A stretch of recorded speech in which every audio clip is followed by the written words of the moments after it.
Bem-vindos ao LendasCast, o podcast do imaginário popular que apresenta lendas, mitos, contos, histórias e causos da cultura mundial. E antes de começar, já te convido a curtir o LendasCast nas principais redes sociais.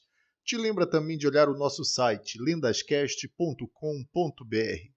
Falamos no episódio de hoje da lenda do Diabinho na Garrafa, que, segundo consta, é antiga e teria chegado por aqui nos tempos do Brasil Colônia. É uma história que não está imune das muitas versões que variam de acordo com o local e o período em que é narrada. Em comum, apenas o fato de que o diabinho realiza desejos daquele que conseguiu ser o seu dono. Para isso é preciso fazer um passo a passo, descrito a seguir. Nesta história, um pacto é selado entre uma pessoa e o diabo, que, na maioria das vezes, negocia uma troca. Por exemplo, alguém deseja enriquecer e, em troca disso, oferece a própria alma ao diabo. Se o pacto for fechado, a pessoa deve obter um ovo fecundado pelo próprio capeta. Para conseguir o ovo, a pessoa deve procurá-lo durante a quaresma. E, na sexta-feira seguinte, levá-lo embaixo do braço esquerdo a uma encruzilhada à meia-noite e lá permanecer por alguns minutos antes de voltar para casa. Após 40 dias, o ovo se chocará e sairá um diabinho de cerca de 20 centímetros que deve ser guardado imediatamente em uma garrafa bem fechada.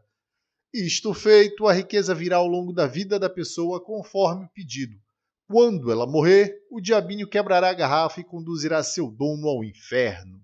O diabinho também é conhecido como famaliar ou cramulhão, e em algumas versões ele é descrito como tendo a aparência de um lagarto. A seguir, temos uma versão que ficou bastante popular dessa lenda. Um homem precisava viajar, mas como andava desconfiado com o que sua esposa poderia fazer enquanto ele estivesse fora, fez um pacto com o demônio para que este vigiasse a mulher. O diabo topou, modificou sua aparência e foi apresentado como um novo empregado da casa. A esposa, contudo, notou algo estranho naquele empregado, que botava olho em todos os passos dela, e sempre que ordenado, ele resolvia tudo rapidamente. Um dia, a mulher chamou o demônio e lhe cobriu de elogios, mas lhe disse que, mesmo vendo que ele fosse muito capaz, ela sabia de uma coisa que ele não poderia fazer.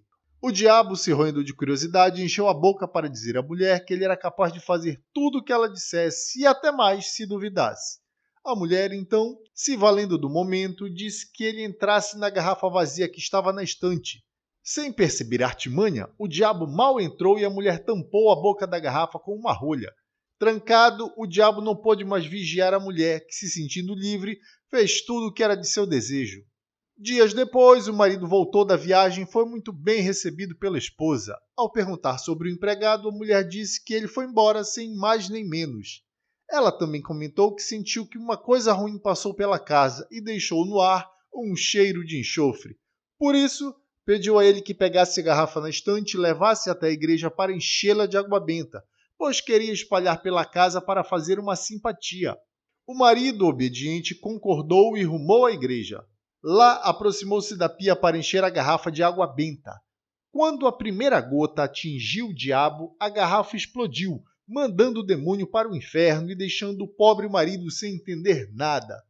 A partir de então, o marido continuou viajando e a sua esposa se via livre para fazer o que bem entendia. Já o diabo nunca mais aceitou vigiá-la. Há quem diga que esta história tem origem portuguesa. Já outros dizem que, antes disso, ela se originou em uma história turca que se popularizou pelo Mediterrâneo. Seja como for, chegou até o nosso país, onde fez morada. Esse episódio do LendasCast fica por aqui. Curtiu? Veja mais conteúdos sobre em nossas redes sociais e leia a nossa versão da história que está disponível no blog e em nosso site.